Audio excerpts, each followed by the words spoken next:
हिंदुस्तान की आवाज में आप सभी का स्वागत है। मैं हूं आपका दोस्त मोहम्मद मुकीम शेख। आइए देखते हैं आज के मुख्य समाचार। इंदिरा गांधी एक शक्ति, वीरेंद्र बख्शी। मुंबई से मोहम्मद मुकीम शेख की विशेष रिपोर्ट। भारत रत्न, भारत की प्रथम महिला प्रधानमंत्री स्वर्गीय इंदिरा गांधी की जयंती पर मुंबई महिला कांग्रेस अध्यक्ष अजंता यादव द्वारा महिला मिलावा का आयोजन मुंबई कांग्रेस के मुख्यालय राजीव गांधी भवन सभागृह में किया गया था, जिसमें मुख्य अतिथि अखिल भारतीय महिला कांग्रेस की महासचिव नगमा मोरारजी, मुंबई कांग्रेस अध्यक्ष एकनाथ गायकवाड़, उपाध्यक्ष वीरेंद्र बख्शी मुख्य रूप से उपस्थित थे। उक्त अवसर पर कोषाध्यक्ष संदीप शुक्ला, नगर सेवक व मुंबई कांग्रेस अल्पसंख्यक प्रकोष्ठ अध्यक्ष हाजी बब्बू खान सहित अनेक पदाधिकारी व कार्यकर्ताओं को स्वर्गीय इंदिरा गांधी की जयंती पर महिला मिलावा को संबोधित करते हुए मुंबई कांग्रेस के उपाध्यक्ष वीरेंद्र बख्शी ने इंदिरा गांधी के बारे में ऐतिहासिक महत्व व उन्होंने भारत को कैसे मजबूत किया और पाकिस्तान को 2 टुकड़ों में बांट दिया और इंदिरा गांधी जी के बारे में अनेक महत्वपूर्ण जानकारी दी। आइए देखते हैं वीरेंद्र बख्शी ने क्या कहा। जन्मदिन के उपलक्ष्य में उनकी छवि का अभिवादन करते हुए आज के इस कार्यक्रम के अध्यक्ष आदरणीय एकनाथ गायकवाड़ जी, आदरणीय श्रीमती अजंता यादव जी, शिव कुमार लाट जी, हमारे बीच में उपस्थित हमारी बहन नगमा बहन और सभी साथी, सभी बहनें, सभी भाई, श्रीमती इंदिरा गांधी जी की वजह से बहुत से नौजवान उस समय पे जो कांग्रेस पक्ष के अंदर आए, उसमें एक मैं भी जो प्रभावित था, उनके कामों से प्रभावित था। और हमारे घर में कोई भी राजनीति में नहीं था, कोई भी किसी प्रकार से एक्टिविटी नहीं थी। और श्रीमती इंदिरा गांधी जी के उस समय का जो एक ऑरा था, जिस प्रकार से दुनिया भर में उनका एक वर्चस्व होता जा रहा था, वो देखते हुए मेरे जैसा एक छोटा कार्यकर्ता उस समय पे कांग्रेस पक्ष के अंदर आया। इंदिरा जी का जन्म 1917 में 19 नवंबर, समय कम ही लेना है, लेकिन कुछ खास चीजें आपने नोट भी करो तो जरूरी रहेंगी। 1942 इसके बीच का जो समय है, उसमें पंडित जवाहरलाल नेहरू जी अपने जीवन के 4000 दिन उन्होंने जेलों में निकाले हैं। और वो जेल से अपनी बेटी को जो चिट्ठियां लिखते थे, वो चिट्ठियों से एक गुरु और शिष्य का दोनों के बीच में एक रिश्ता बना, और जिसके अंदर सबसे ज्यादा सोशलिस्टिक थिंकिंग, समाजवादी थिंकिंग का उसके अंदर नेहरू जी का एक समाजवाद के बारे में उनका बहुत एक प्रखर वो था। क्योंकि जब गांधी जी उनको भेज देते थे, जाओ अभी उत्तर प्रदेश में किसानों के लिए आपने लड़ाई लड़नी है, उनको सूखा पड़ा और वो लगान नहीं भर सकते, सरदार पटेल को गुजरात में भेज देते थे, जाओ वहां पे आप लड़ाई लड़ो किसानों के लिए, जो सूखा पड़ रहा, लगान नहीं दे सकते। तो ये लोग वहां पे जाके गरीब की कुटियाओं में रहते थे, जो खाने को मिलता था वो खाते थे। और अंग्रेजों की पुलिस की गोलियां भी चली हैं इन लोगों के ऊपर, पटेल साहब के ऊपर भी, नेहरू जी के ऊपर, इनके जत्थों के ऊपर गोलियां भी चली हैं। तो वो सब संस्मरण, मतलब पिता अपने बेटी को ऐसे प्यार नहीं दे पा रहा है, लेकिन उसको अपने चिट्ठियों के द्वारा उनको मार्गदर्शन कर रहा है। और उसके अंदर का जो सबसे पहला एक बहुत उनका ताकत वाली चीज मैं बताना चाहता हूं कि सन 1942 जब भारत छोड़ो आंदोलन की आवाज उठाई गई, गांधी जी ने यहाँ पे बंबई में बोल दिया था कि भाई हम सब वरिष्ठ नेताओं को जेल में जाना पड़ेगा, लेकिन हिंदुस्तान का हर कार्यकर्ता जब जब उसको समय मिले, ये भारत छोड़ो आंदोलन को इसको जारी रखना है, ये एक दिन का कार्यक्रम नहीं है। और उसके अंदर ये सच बात है कि 25 लाख से ज्यादा लोगों को जेल में डाला, कांग्रेसियों को जेल में डाला गया था और स्कूलों को जेल बना दिया गया। तो उस समय पे सितंबर 1942 इलाहाबाद के अंदर इंदिरा गांधी जी ने बहुत बड़ा हजूम इकट्ठा करके 10,000 के ऊपर लोग इकट्ठे करके कचहरी के ऊपर भारत छोड़ो का आंदोलन, वो कलेक्टर अंग्रेज था, तुम जाओ यहां से। और उस समय वो कलेक्टर ने अपनी जो पुलिस, घोड़ों पे पुलिस होती थी उस टाइम पे, इंदिरा गांधी जी को ऐसे पकड़ के लेके गए बोले, और 8 महीने की जेल। मतलब ये एक जो उनके अंदर एक जज्बा पैदा उनके पिताजी कर रहे थे, उसका एक मैं उदाहरण आपको छोटा सा दे रहा हूं कि उस इंदिरा गांधी जिसका 1942 मार्च में उनका शादी हुई थी, वो इंदिरा गांधी जी 6 महीने के अंदर वो जेल में बैठी है, और जेल में 8 महीने की जेल के लिए वो उस वक्त उनको भेजा गया। तो ये एक जो तैयारी थी, एक ऐसी पर्सनैलिटी की तैयारी थी जिसने इस देश को एक दिशा देनी। 1959 ऑल इंडिया कांग्रेस कमेटी की अध्यक्षा बनी, और फिर 1966 की शुरुआत में सब कांग्रेस जनों ने मिलकर, जब लाल बहादुर शास्त्री जी की रशिया में मृत्यु हुई, तो उनको भारत का प्रधानमंत्री बनाया। बड़े सूक्ष्म तरीके से चीजें आपको बतानी है, लेकिन मैं बताता जा रहा हूं। 1959 में जब तो कांग्रेस की अध्यक्षा बनी थी, तो उस समय के ऊपर मुंबई महाराष्ट्र में रहना चाहिए, ये बहुत लड़ाई चल रही थी। वो लड़ाई के दौरान इंदिरा जी ने उस समय पे एज ए प्रेसिडेंट सेशन के अंदर रेजोल्यूशन लेके आके कि मुंबई महाराष्ट्र का हिस्सा बनेगा। ये एक छोटी सी चीज मैं उनके ऑल इंडिया कांग्रेस कमेटी के एज ए प्रेसिडेंट 1959 में जो उन्होंने किया, वो एक आपके सामने रख रहा हूं। मैं अभी सीधे 1966 पे आता हूं। पंजाब के लोग इंदिरा जी से बहुत खुश थे, ऐसा नहीं है कि वो नाराज थे उनसे। पंजाब के लोगों का एक बहुत बड़ी मांग थी कि पंजाबी सूबा बनना चाहिए, और वो स्वतंत्रता मिलने के बाद से वो चल रही थी उनकी मांग। 1966 में प्रधानमंत्री बनने के संग जो उन्होंने पहले कामों में से काम किया था, उन्होंने पंजाबी सूबा, मतलब पंजाब को हिमाचल प्रदेश, हरियाणा, पंजाब, ताकि पंजाब के लोग जो इतने टाइम से मांग कर रहे हैं वो ये महसूस करें कि हाँ भाई, हमारा पंजाब जो है पूर्ण एक हमको मिल गया। मतलब इस प्रकार से, जो शायद नेहरू जी ये नहीं करते क्योंकि वो ज्यादा विभाजन में विश्वास नहीं करते थे, लेकिन जरूरत, समय की जरूरत को समझते हुए हमारे इंदिरा गांधी जी का वो एक डिसीजन था जो उन्होंने लिया। अभी 66 से सीधा 71, इसके बीच का जो समय था, अब चूंकि मेरे से तो गायकवाड़ साहब का उसमें ज्यादा अनुभव होगा, लेकिन आप में से बहुतों का अनुभव नहीं होगा, कुछ का होगा। हमारे देश में अनाज पूरा पैदा नहीं होता था।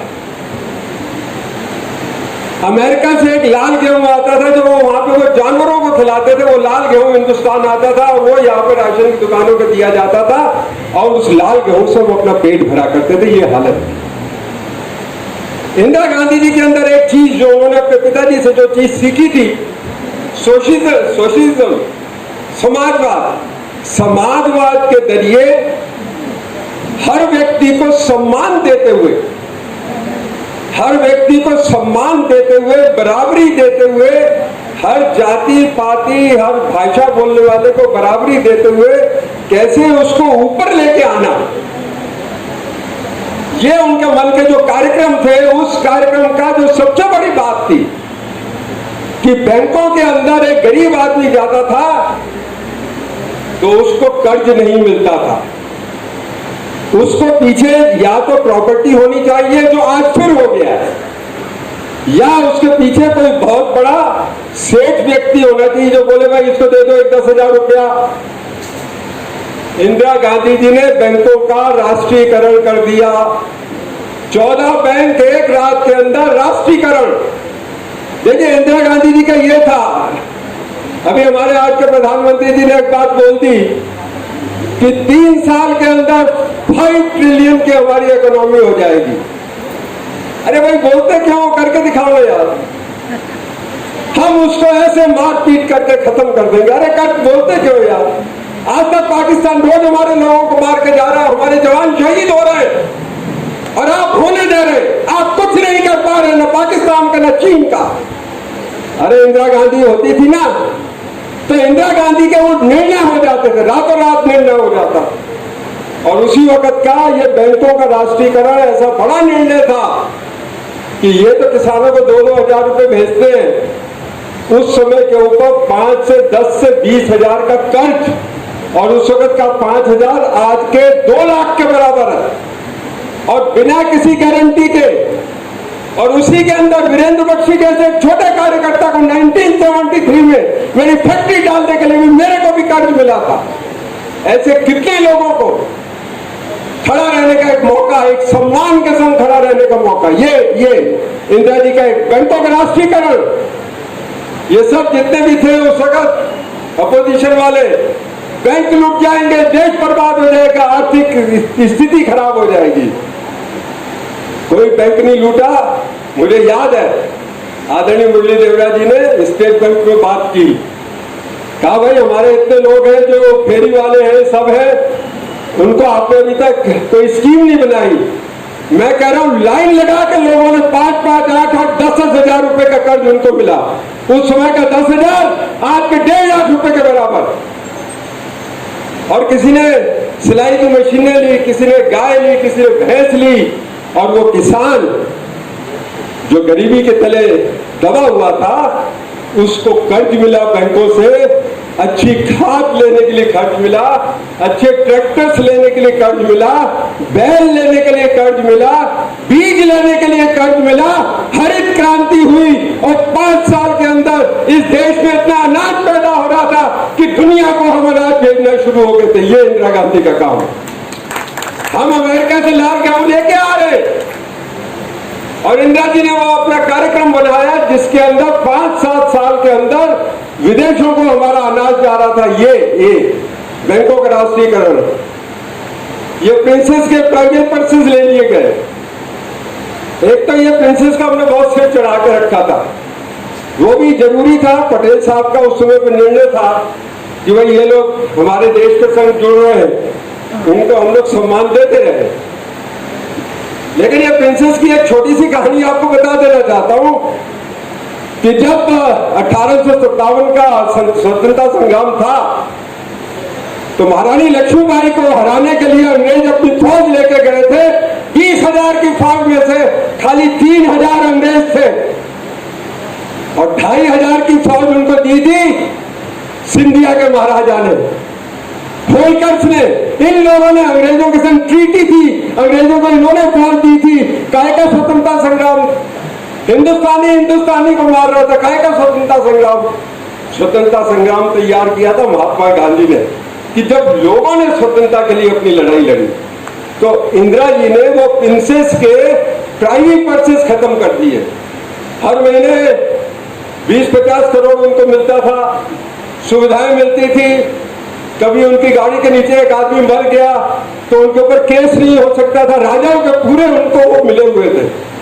तो इंदिरा जी ने वो हिम्मत करके दिखाई।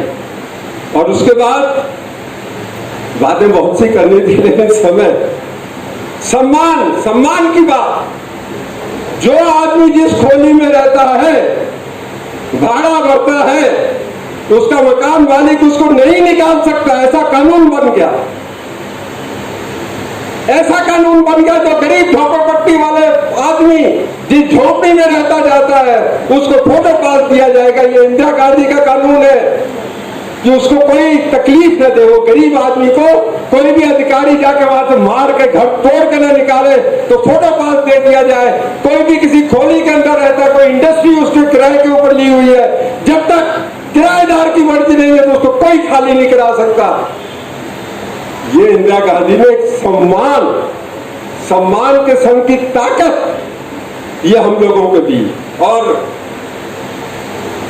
इंदिरा गांधी जी के लिए एक बात कही जाती है कि जब वो उनको कहते हैं किसी को कॉर्नर कर लिया जाए, शेर आ गया आपके सामने, आप एकदम दीवार पे लग गए, शेर आपको खा जाएगा। तो इंदिरा गांधी ऐसे टाइम के ऊपर बब्बर शेर बन जाती थी। और उसका सबसे बड़ा उदाहरण पाकिस्तान इस्लाम की बुनियाद पे बना, लेकिन इस्लाम को उन्होंने कभी माना नहीं। क्यों? कि जब East Pakistan, West Pakistan, East Pakistan से मुजीबुर रहमान शेख उनके ज्यादा एमपी चुन के आते हैं, उनको प्राइम मिनिस्टर बना दिया जाता है, लेकिन हमारे वेस्ट पंजाब के लोग, अरे ये बंगाली मुसलमान, अरे ये वर्ड मुसलमान इस्लाम में नहीं है कि ये फलाना सब बराबर है एकदम। तो वो बंगाली मुसलमान को क्यों मौका नहीं मिलना चाहिए जब उसके पास ज्यादा ताकत है? उसमें एमपी प्राइम मिनिस्टर बनना चाहिए। उनको हटा दिया गया, और जब उनको हटा दिया गया तो पूरे ईस्ट बंगाल के अंदर विद्रोह जाग उठा। तो वेस्ट पाकिस्तान की जितनी फौज और जो लोग थे वहां पे, उनको वहां पे मारा पीटा जाने लगा। और उस समय ईस्ट पाकिस्तान के लोगों ने इंदिरा गांधी जी के पास कि कैसे हमको मदद हो सकती है, ये अन्याय हो रहा हमारे संग। और उस समय पे इंदिरा जी ने उनकी मुक्ति वाहिनी बनाने में उनकी मदद की। अब जब उनकी मदद की तो इंदिरा गांधी जी अमेरिका गई थी। ये सुनने की बात है। जब अमेरिका पहुंची तो प्रेसिडेंट निक्सन साहब ने पाकिस्तान की साइड लेना शुरू किया। इंदिरा गांधी जी ने उनका विरोध किया, लेकिन वो अमेरिका का राष्ट्रपति, इतना बड़ा आदमी, वो कहां सुनता है? वो फिर से उसने प्रेस स्टेटमेंट दी। तो भारत की प्राइम मिनिस्टर आई थी, तो अमेरिका के प्रेसिडेंट ने उनको खाना रखा था, रात को उनका खाना था। इंदिरा गांधी जी ने वो खाना नहीं खाया। शाम को 4 बजे इंदिरा गांधी का भारत का विमान निकल पड़ा, अमेरिका से पहुंच गया हिंदुस्तान, नहीं खाना खाया। और यहां आकर रशिया के संग पूरा हाथ मिलाया, रशिया के संग ताकत की दोस्ती की, बांग्लादेश के अंदर फौजें भेजी। और जब बांग्लादेश के अंदर फौजें भेजी उनको न्याय दिलाने के लिए, बांग्लादेश को खाने के लिए नहीं, बांग्लादेश को न्याय दिलाने के लिए, जब उनके वहां फौजें भेजी तो अमेरिका ने अपना 7वीं बेड़ा, जो उसमें एकदम खतरनाक चीज थी नेवी का, वो भेज दिया। लेकिन उसको आने में 10 दिन लगने थे। रशिया ने अपना बेड़ा भेज दिया उसका मुकाबला करने के लिए। देखिए, ये समझने की बात है कि इंदिरा गांधी ने कौन से दोस्ती के स्तर पे पहुंच गई थी। और इंदिरा जी 1 मिनट को भी सोई नहीं, 10 दिन तक पूरा टाइम मिलिट्री वालों के संग बैठ के पूरी प्लानिंग चलती रही। और वो बेड़ा अभी 2 दिन उसमें दूर था कि बांग्लादेश के अंदर 95,000 पाकिस्तानी सैनिकों ने आत्मसमर्पण कर दिया, अपने हथियार नीचे डाल दिए। ये इंदिरा गांधी जिसको कॉर्नर कर लिया गया था। अमेरिका जैसा शेर, पाकिस्तान जैसा एक व्यक्ति अमेरिका की वजह से कहीं शेर बना था, तो बता दिया भाई कि हमारी इंदिरा जी भी बब्बर शेर है। और उस समय पे मानना पड़ेगा भाई, वाजपेयी जी भी थे तो कवि थे, बोले ये मां दुर्गा का रूप है, ये मां दुर्गा का रूप है। ये शब्द है अटल बिहारी वाजपेयी के उस समय के अपोजिशन लीडर के। ये कोई सोच नहीं सकता था कि एक देश जो हमारा दुश्मन है उसके 2 टुकड़े कर डालेंगे। आज जो रोज वो लोग भेज रहे हैं ना, इंदिरा जी होती थी, किसी की हिम्मत नहीं होती थी ये भेजने की। एटम बम बना दिया, अमेरिका ने, सब देशों ने विरोध किया। इंदिरा गांधी ने कोई बात नहीं, नेहरू जी ने तैयारी कर दी थी, भारत में ये एटॉमिक एनर्जी की, यहाँ पे मुंबई में बन गया एटम बम, फोड़ डाला। कोई सोच नहीं सकता था कि हिंदुस्तान ये हिम्मत दिखाएगा अमेरिका के सामने। छोड़ दिया, करो अमेरिका वालों तुमको जो करना। तो ये इंदिरा गांधी के काम करने के तरीके, ऐसे बहुत सी बातें हैं जो आपके सामने मैंने रखनी चाहिए, लेकिन एक बात तो जरूर रखूंगा। जैसे मैंने कहा, आज के प्रधानमंत्री उठते हैं, 5 साल पहले बिहार में गए थे और बिहार में जाकर वहां के लोगों को बोल रहे हैं हम आपको 1 लाख करोड़ रुपए देंगे, 75,000 करोड़ देंगे, 1 लाख करोड़ रुपए आपको देंगे। तो ये आपका हम लोग चुनाव के समय भाषण देने गए थे, 1.25 लाख करोड़ देंगे। ये भारत का प्रधानमंत्री, आप चुनाव की स्टेज से बात करने का तरीका क्या है आपका? वो प्रधानमंत्री को उस समय पे ये नहीं दिख रहा था कि महाराष्ट्र के अंदर रोज कम से कम 10,000 किसान अपना आत्महत्या कर रहे थे, तो ये महाराष्ट्र में अगर आकर उन्होंने बात बोली होती थी तो महाराष्ट्र के लोग अपने सिर पे उनको बिठा सकते थे, लेकिन वो बिहार के अंदर बोल रहे हैं तो बोल देते हैं, करते नहीं है। इंदिरा गांधी जी के सामने का एक वाक्य बताकर मैं अपनी बात खत्म करूंगा। सिक्किम एक देश है, जैसे नेपाल है ऐसे सिक्किम देश है, हमारे और चाइना के बीच में है। सिक्किम के जो राजा थे चौग्याल, वो बुद्धिस्ट तरीके से रहते थे, जीवन में वो शादी नहीं करेंगे और वो मॉन्क होते थे, वो राजा बनते थे। तो उस समय पे एक CIA की तरफ से, अमेरिकन इंटेलिजेंस एजेंसी की तरफ से एक अच्छी खूबसूरत लड़की वहां पे पहुंची थी और वो उनसे विपस्सना सीख रही थी, योगा जो कहते हैं सब ऐसे। तो ऐसा ये एक अंदाजा बना था कि चौग्याल जो है वो शादी कर लेंगे, और ये अंदाजा लगाया जा रहा था कि अमेरिका अभी सिक्किम के ऊपर कब्जा करेगा, चाइना कब्जा करने की तैयारी कर रहा था। इंदिरा जी देख रही है, एक दिन सुबह हम लोग उठे, अखबार में खबर पड़ी, सिक्किम हिंदुस्तान ने अपने हाथ में ले लिया। ये सच्चाई बता रहा हूं। दुनिया के अंदर वर्ल्ड वॉर 2 के बाद किसी भी देश ने अपने देश को इस तरीके से बड़ा नहीं बनाया जिस तरीके से इंदिरा गांधी जी ने सिक्किम को अपने संग जोड़ के उन्होंने अपने देश की सरहद आगे बढ़ा दी।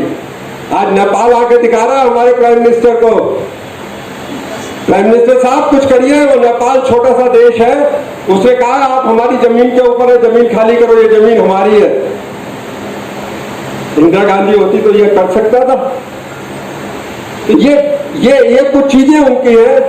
मैं चाहता हूं कि ये चीजें हम लोग आपके साथ करें, और जो लास्ट चीज है वो ये चीज है, उनका जिस प्रकार से सिख भाइयों की तरफ से जो एक गलत फहमी की वजह से वो शिकार बनी, जीवन का उनका लास्ट दिन नहीं रही, और उनके बेटे राजीव गांधी जी के ऊपर जो जिम्मेदारी पड़ रही थी, तो अपनी माता का भी शव पड़ा है घर के अंदर, लेकिन राजीव गांधी पूरे दिल्ली में घूम रहे थे, जगह जगह पे जो आग लगी हुई थी, जो सिख भाइयों के ऊपर कहीं न कहीं पे अत्याचार हो रहा था, वो ये राजीव गांधी जी उसका सड़कों पे घूम रहे थे। सब लोग मानते नहीं है इस बात को, लेकिन सच्चाई है, वो घर में नहीं बैठे थे। और वो राजीव गांधी जी ने जिस तरीके से देश को संभाला, फिर से बात आती है कि कंप्यूटर में देश को जहां ले गए, लेकिन 2 चीजें खाली उनकी मैं बता रहा हूं कि एक बफर गन्स और एक मिराज फाइटर्स। उनका यह सपना था कि 20वीं शताब्दी में भारत सबसे मजबूत राष्ट्र होगा। तो 20वीं शताब्दी का पहला युद्ध कारगिल, वो कारगिल कैसे जीता गया? वो बफर गनों से जीता गया। और वहां पे वो नौजवान जो गने चला रहे थे, जब उन्होंने उन लोगों को खाली किया तो उस वक्त एक ही शब्द था, राजीव गांधी जिंदाबाद का। हमारे फौजी वो नारा दे रहे थे। और उसके बाद 1 साल पहले पुलवामा के ऊपर बहुत बड़ा अटैक हुआ भाई। आपने पाकिस्तान में आपने कुछ जगह तोड़ी, वो तोड़ी किससे? मिराज फाइटर्स। ये मिराज फाइटर्स राजीव गांधी जैसे ही भारत के प्रधानमंत्री बने थे तो बोफर गन, मिराज फाइटर्स, MiG-29 लेके अपनी फौज को इतना मजबूत बनाने का काम किया था कि उनके उस टाइम के लिए हुए मिराज फाइटर को आज हमारे प्रधानमंत्री ने 1 साल पहले बोला एकदम हमने निशाना लगाया। अरे निशाना किससे लगाया? तो राजीव गांधी ने 35 साल पहले चीज तुमको दे दी थी, उससे तुमको कामयाब करके दिखाया था। जब बोल देते भैया राजीव गांधी का नाम ले लेते। और जो बात महिलाओं से जुड़ी है, राजीव गांधी